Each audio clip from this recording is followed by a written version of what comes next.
Well, first of all, I must say that Paul Martin was a great Prime Minister and a friend of the Métis Nation. Sibulimi nakokmehaagumayunga Mr. Martin mi pinasutsimajanga inunnut upigiyauman. He reached the pinnacle of business. He reached the pinnacle of political life, and he has saw fit to try to bring Aboriginal people along in all of his success. Knowing him personally, I know that he cares deeply. I realized that it was just simply morally wrong that Canada was so indifferent to really the plight of the fastest growing segment of our population and the most vulnerable, and these are young Aboriginal Canadians. No society has the right to turn its back on its young, and that's what we are doing. And you talk to the Aboriginal leadership in this country and they understand this, and what they're trying to do is to say, look, these are our values, these are our traditions, and it's important. Our identity is important to our young. That's the way they're going to get education. That's the way they're going to understand. Don't try to take that away from them. But for heaven's sakes, let's work together. Born in Windsor, Ontario, and raised in Ottawa, the Right Honourable Paul Martin is a prolific leader and businessman who arguably demonstrates the highest level of dedication to the Aboriginal community. Mr. Martin's varied and vast history includes a law degree and business career at Power Corporation of Canada and as a chairman and CEO of Canada Steamship Lines. In 1988, Mr. Martin was elected to serve as the Member of Parliament for his riding of LaSalle-Aymar in Montreal, serving his constituents for the next 2 decades. But it was just before this time that Mr. Martin's work with the Aboriginal community began, as a co-founder of the Canadian Council for Aboriginal Business, along with Murray Koffler, founder of the Four Seasons Hotel, and Aboriginal leaders like the late Billy Diamond. As a Minister of Finance from 1993 to 2002, Mr. Martin erased Canada's deficit, subsequently recording 5 consecutive budget surpluses. Mr. Martin became Canada's 21st Prime Minister in 2003, serving the country for the next 3 years, during which time he reached an historic consensus with provinces, territories, First Nations, Métis, and Inuit leaders to generate the Kelowna Accord.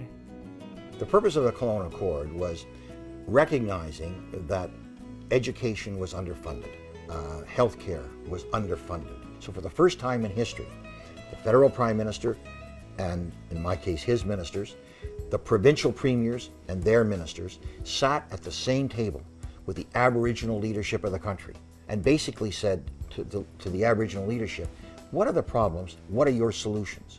And let's see if we can bridge these gaps. And for 15 months, we all worked together. And we basically came up with a plan that was going to provide the funding that was required for education, for healthcare, for welfare.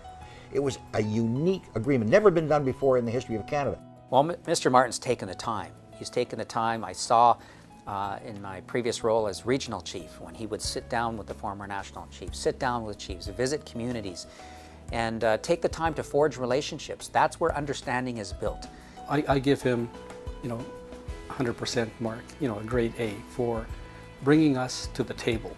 That was important for the Métis Nation because Paul Martin was opening not only one door, but many doors for us.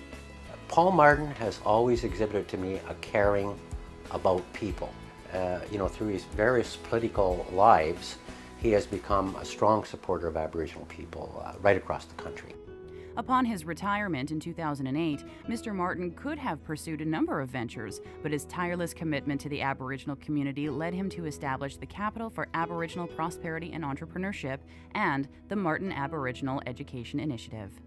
The CAPE Fund invests in the creation and growth of successful businesses to further a culture of economic independence, ownership, and entrepreneurship amongst both on and off-reserve Aboriginal people.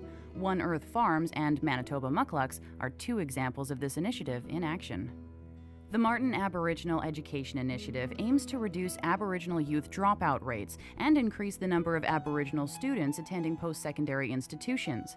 This multifaceted program employs curriculum designed specifically for Aboriginal students and their educators, business plan competitions, and a multitude of other approaches, all experiencing great success. He is very committed to addressing Aboriginal issues all across Canada and also in the Arctic. And I think that his commitment and his vision for addressing, for one, educational issues and to have a better education system for our people is worthy of a recognition that the CCAB will be giving him. I love his passion for Canada. He believes in this country, he believes in its values, and he's never had his head swollen with the praise he's received. He just keeps plowing straight ahead, even after his public life is over, in making life better for other Canadians.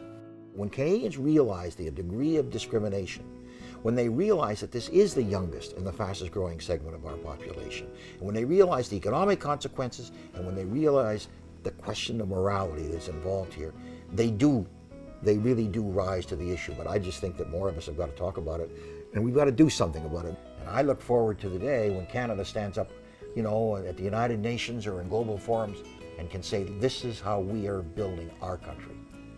Take a look. Follow us.